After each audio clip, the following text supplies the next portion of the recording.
All right, Motor City Riffs fans, we are here with another great band that we're interviewing today. The 3148s are joining me tonight. How's it going, guys? Very well. Going great. Yeah, hanging in there. Well, yeah, no, I know you guys have been sending me some music for well over a year now. I've been blessed to play it a few times here and there. Honestly, I love your guys' music, and I know I've been having some more free time, so I've been trying to get back and interview some of the bands here, get some local exposure, let the Detroit area know about you guys a little bit more. I know they already know, but because you guys really do a good job out there, and I want to talk about you. So on that note, actually, one thing I know you guys making some new music, but one thing I know I keep seeing your name attached to is the Lollapalooza. I know you guys done it for a few years now, right? And you guys are probably, I'm sure you're doing it again, right? That's what your website kind of hints Yep. to in August. Looks like August August 1st. 1st in Ferndale. I want to know a little bit about that. Maybe how did you guys get? I don't know if you got. How did that start for you guys? Hubris. Yeah, Ian, Jay, and I, we're all lawyers. Tom got lucky and he dodged that one. It missed him. We've played with, there's another band that's a great band we play with, the Common Scolds. They do some covers and things. They're a bunch of lawyers as well. And we were just kind of talking about it. And, started off thinking, hey, let's just kind of jam. Let's maybe get a gig or two together. Kind of realized we got a kind of, a good common group of people that would come out to those sets, and decided we'd start raising some money. The Magic Bag has been great to us the last few years. We posted it and had a bigger and bigger crowd each year. And over the last 3 years, we've raised like 40 grand for various charities. That's amazing. On that note, I know I did a little bit of digging with like the Kids Without Cancer, hmm like part of that. Is there anything you can expand on that and kind of how that charity works? 'Cause I know it's like right off your guys' website. Yeah, well, it's a great cancer charity. It actually stems from a good friend of mine, Davis, who I used to work with. His daughter is a cancer survivor. So when every year we try to pick a charity that means something to us, and so this year I picked that, and I reached out to him and gave him a list of charities, and he said that that was a great one that had helped him when his daughter was treating with University of Michigan.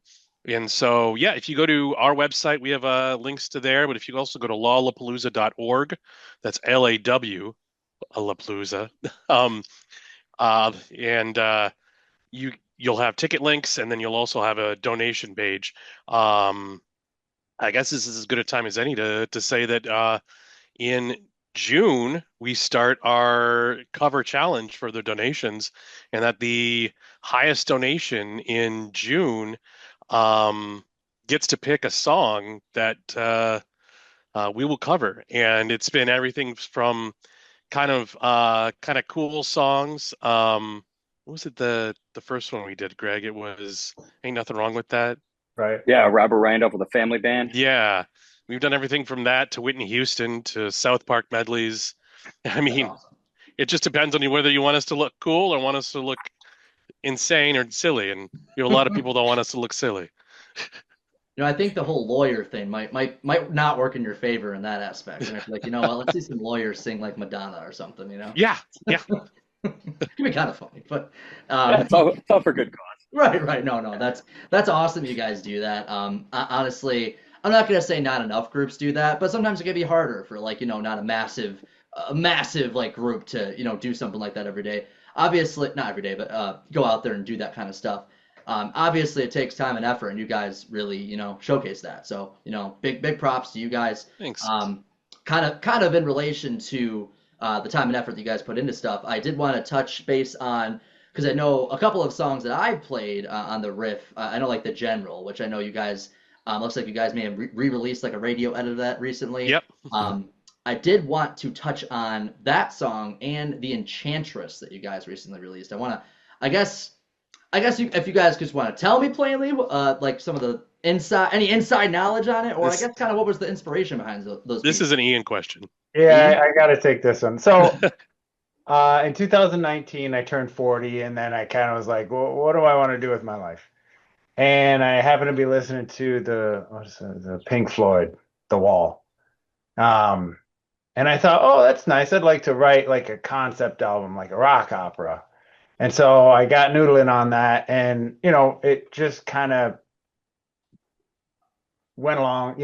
I made a little bit of progress over the next 5 years or so, and now it's getting more or less done. But the Enchantress and the General are sort of two characters out of that, and those are the two songs that they sing. So it came from sort of a midlife crisis and a desire to write a rock opera. I mean, that's pretty cool, honestly. That kind of leads me into something I saw a review that you guys actually put on your own website, so I'm not making this up, about how you guys are Metro Detroit's premier dad rock experience. So, I mean, giving that answer in that, the full midlife crisis thing, right? Well, we got to lean into it. I mean, people take one look at us and they're like, "Oh yeah, dad rock." I mean, there's people in Metallica who are dads, so I'm just Exactly. saying, I think it'd be dad rock. It's all how you perceive There's San Francisco's premier dad rock. This is Man. very true. This is very true. Kind of speaking about kind of your guys' music, at least, like how it sounds. 'Cause I know you kind of have mixes of like some alternative, maybe some indie. I mean, at least from the outside looking in. I guess I'm wondering, guys, what kind of inspires you, maybe as a whole, or do you guys have a good mix? I mean, individually, like, what kind of inspiration or at least background do you guys have musically that kind of I don't know, like gets into your music a little bit? I think what kind of does it for us is that we all kind of have maybe kind of different backgrounds sort of coming into it. A lot of our songs would start with like Ian coming in with a song that he had written that was almost kind of like Americana or folky. It's all like acoustic type instruments, and he's grabbing mandocellos and stuff and jamming on it. And then Jay and I would kind of decide we're going to punk rock that up a little bit, and we double the tempo and just add a bunch of fuzz. And then suddenly it's a whole different thing. But so you can kind of get all those different elements that end up, mixing together. Oh, for sure. I mean, like just for instance, the beginning of the General, you kind of have a little bit of all I can describe as a very unique sound with how you start that off before you actually start with lyrics. I was just like, that caught my eye like instantly. I'm like, that's an interesting sound right there. And so I kept listening. I was like, huh, cool. Like, I gotta have that kind of hook or that, I don't know, shock factor these days, maybe to get some fans. That's kind of what it seems like to me, at least. Yeah, I think that was the intro to that was Greg. You came up with that, the little intro riff there. Well, two notes, it'll really. Yeah, two notes I can handle. You get to three, it starts to get pretty complicated. I start losing my spot. For sure, for sure. I did want to ask you guys what kind of. I know you guys talked about the whole cover thing with the donation to that, but what you guys got any like upcoming shows or projects that you haven't made public yet that you can hint at or talk about a little bit? We're hitting the studio again this Sunday. We're going in the Rust Belt there in Royal Oak. And we're going to record a couple more tracks. We're trying to put together a full LP. So we're kind of chipping away at that right now. So that's what we got kind of on the immediate horizon. And working on publicizing, trying to pack the magic bag in August. Awesome, awesome. Yeah, well, I mean, you guys are still full-time lawyers, right? Oh yeah. Yeah, so I mean, I understand why your guys are like, yeah, we're playing at this stadium on Friday night. Like, yeah, no, I can get that a little bit. It might be a little difficult. In fairness, if we got the offers to play the stadiums, we wouldn't be full-time lawyers. Oh, sure. This is I'd 100% imagine, right? true. It's an easy choice, yeah. I gotta ask, so real quick, kind of going back a little bit, how did this group start? I know it's all lawyers, looking for something to do, have common interests, but did you guys all work for the same law firm or something like that? And you're just like, hey, bud, you like rock? You like rock? Like, what how did that kind of thing start? I can imagine it'd be kind of comical. We had there used to be a fifth Beatle here who kind of was sort of the common connection. He was kind of, hey, you want to jam? You want to get together? And we all kind of brought, Tom's my brother, and so I knew the drummer, and so that's why they let me in. And and Ian knew Jay, and we just kind of started jamming, just playing covers in a basement, never really even thinking we'd play, for anybody else. Yeah. And then we started writing stuff, and yeah, the rest is kind of history.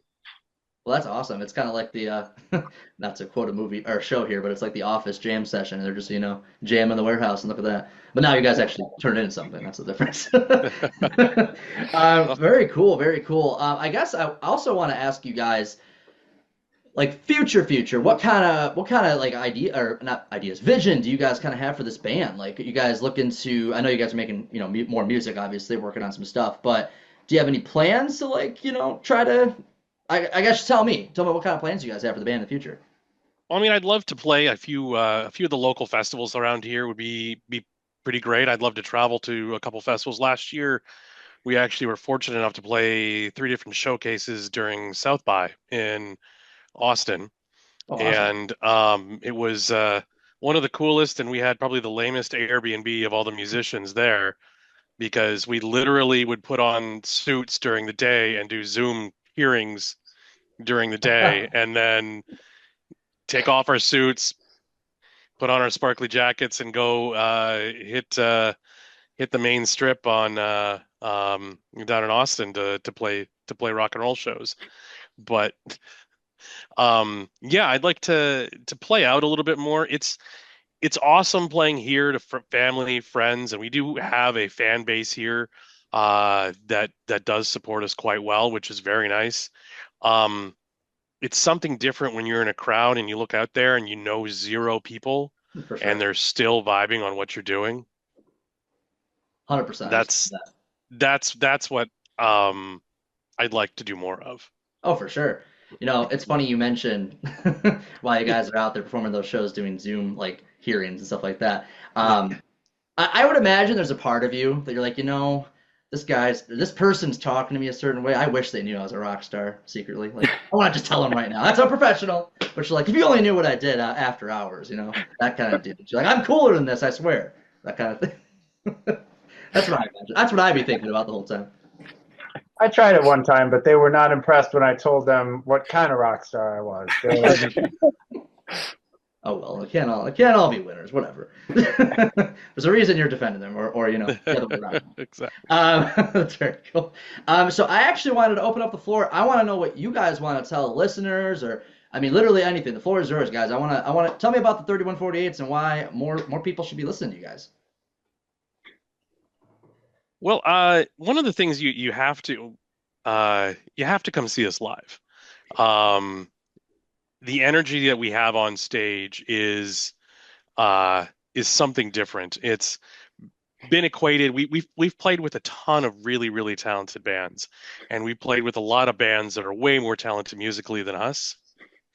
But it's a common thread, and it's something we've heard as soon as just last Friday at the Sanctuary. Whereas you can't take your eyes off of us because we're kind of like a runaway train that you never will know when it's going to go off the edge. Like we're just hovering on that edge of this could go completely wrong. And but yet we always seem to uh narrowly keep it on track. like that. You ever go to your kids' like holiday thing for school in like elementary school, and there's always one kid that steals the show, and it's not because he was talented or she was talented, it's just sheer exuberance, and you just can't take your eye. Showstopper. That's us. Exactly. You Yep. guys are the showstoppers. Perfectly. That's Yep. awesome. Yep. I think that Uh sums it up perfect. and you can't deny, I mean, the nice thing is we actually really like each other. I see And some smiles there. it's you could tell that we enjoy being on stage and interacting with each other on stage. And um, Greg and I have sort of developed a little shorthand where we'll get a song or two in and do kind of a heat check with each other to see if we're actually locked in or we're annoyed that the opener went too long or the we can't hear ourselves in the monitors. And if one of us isn't locked in, we just start screaming in each other's faces. Whatever works, It right? it it locks us in. It dials us back in. Ian and Tom are consummate professionals. They don't need that sort of stuff. But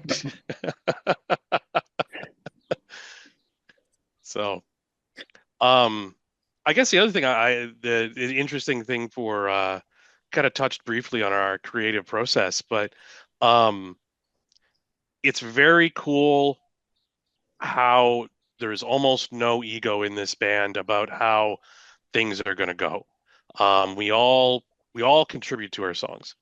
Um, it's I mean, I've brought riffs to the table that have turned into songs. Tom has definitely shaped every one of our songs in one way or another, just with the way he can structure a beat and structure the dynamics of a song.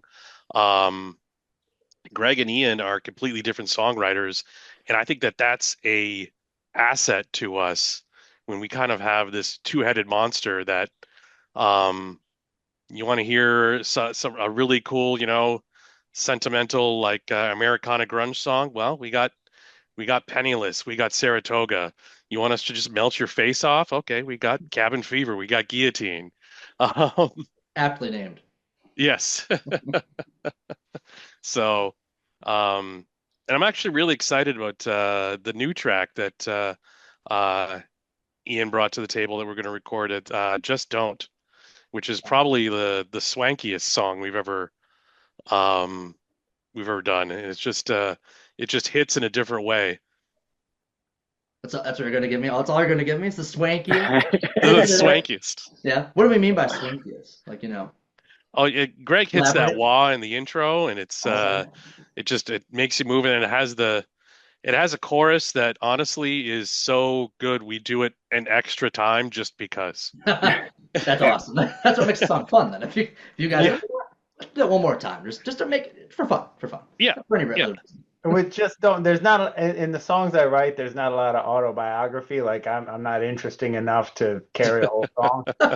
But this one is definitely it's one of two that are definitely about my wife.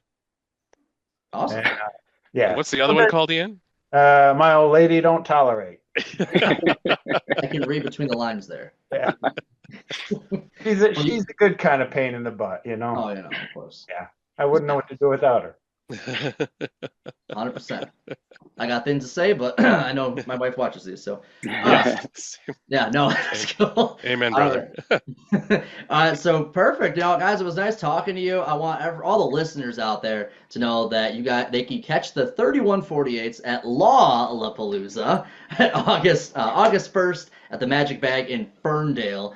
All the proceeds go into a good cause, so you definitely want to get down there and check them out. And of course, I'll be spinning your tracks in the meantime as well on Sunday nights on Motor City Riffs. Show starts at 9 o'clock. Thanks, guys, talking. It was really cool. Thanks Thanks for for having having us, man. Thanks for spinning us. We love it. Of course.